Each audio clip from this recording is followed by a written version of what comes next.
everybody, welcome back to Smiling with Erin D, and this will Disney movie brackets. So don't forget to vote. You can vote in two different ways. We have the comment section down below in the community tab.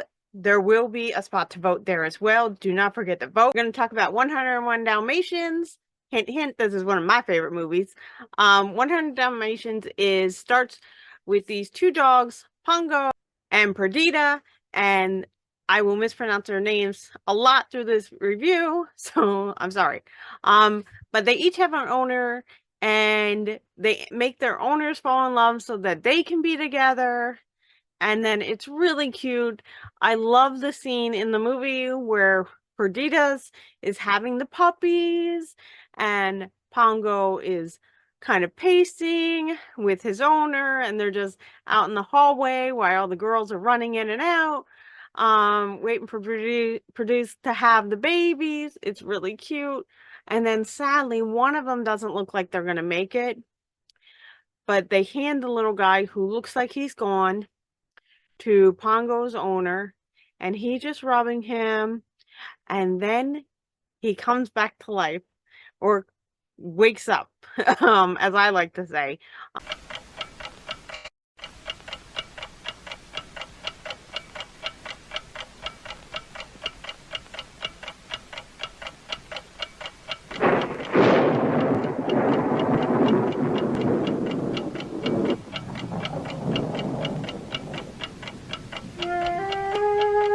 Look, Pongo.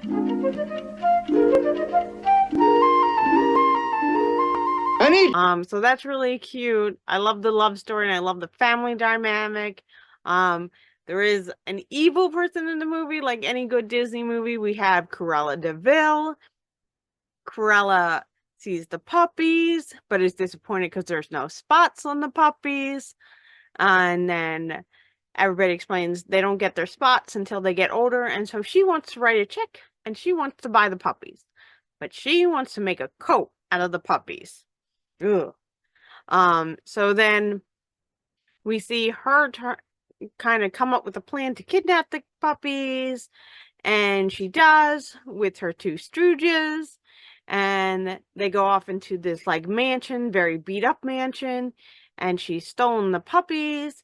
And not only has she stolen Pongo and Produce's puppies, but she's stolen many other puppies that are there.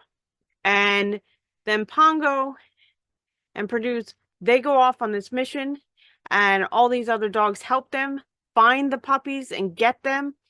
And when they get to their puppies, they find out there's a whole lot more puppies. But they don't care, and they take all the puppies home with them. But they have to go through quite a journey to get home, including going through the mud and making the puppies look at different colors so you don't see the spots. And they get all the way home. Cruella de Vil is still trying to get her puppies with her stooges. And we see just a lot of challenges for the puppies and the dogs.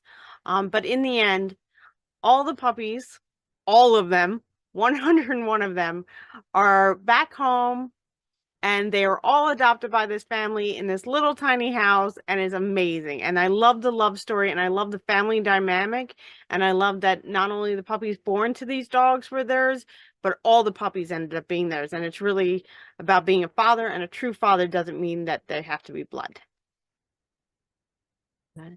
It's actually 99 puppies, I'm sorry, and then Pongo and Produce are the 101. So I love this story. I love the love story between the two older dogs, getting their owners to fall in love so they can be together, and then having the puppies. And Cruella de Vil is one of the most interesting villains, and I love her character. They did such a great job with the black and white hair and just her whole outfit and just her whole story.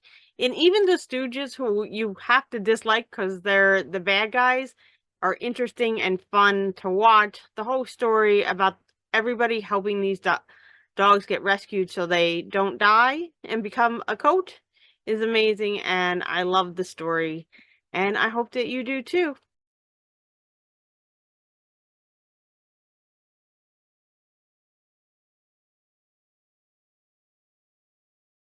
Now we're gonna review the Goofy movie. I love the reference to Back to the Future in the beginning. We do start with Max having a crush on a girl named Roxanne. By the way, very cool name. Max performs Powerline dance during the school assembly and gets in trouble, but becomes very cool. And Roxanne is going to go to a party with Max now.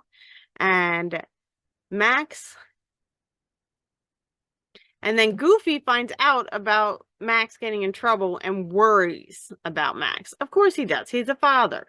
So then Goofy plans a fishing trip with his son. For this reason, Max now has to cancel with Roxanne, the party they were supposed to go to. Max lies to Roxanne and says that he's going to be performing at the Powerline concert and then he'll wave to her. So that's not so good. Reluctantly, Max goes on the trip with Goofy, but he's kind of in a bad mood.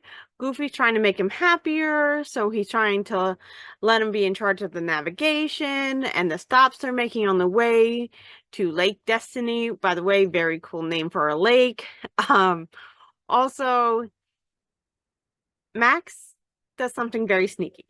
Max changes where they're going, and he puts in the concert address in LA.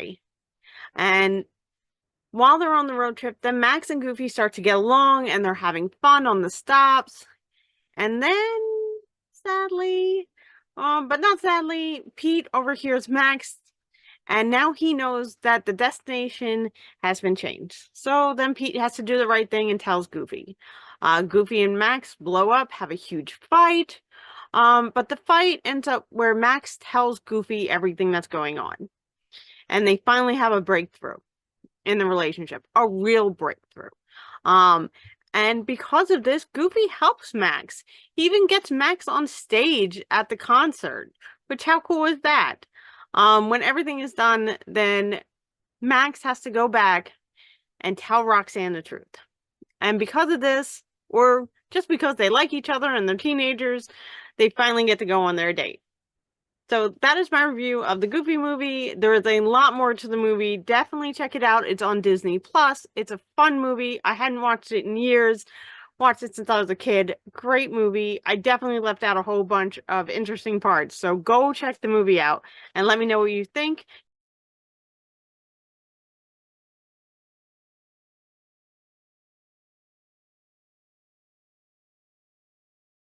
Don't forget to vote, vote, vote, vote.